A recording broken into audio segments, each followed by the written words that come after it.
এটা হচ্ছে আমার বাসার সামনে ম্যাকডোনাল্ডস। জাপানের আজকাল কান্ট্রিগুলোতে এগুলো অ্যাভেলেবেল। আমাদের বাসা বসবাসের আশেপাশেটা মোটামুটি ভালো।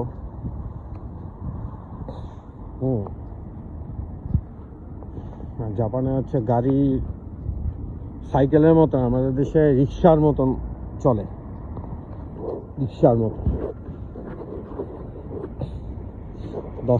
2 মিনিট যদি কোনো সমস্যা হয় রাস্তায়, তাহলে দেখা যায় শয়ে গাড়ি পিছনে ব্রেক হয়ে দিচ্ছে।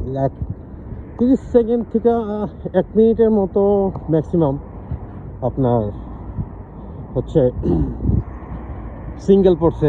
বাট কি পরিমাণ গাড়ি দাঁড়ায় গেছে, কি পরিমাণ! 2 মিনিট যদি থাকে ওই মাথা পর্যন্ত চলে যাবে, ওই মাথা পর্যন্ত। যাক, আলহামদুলিল্লাহ।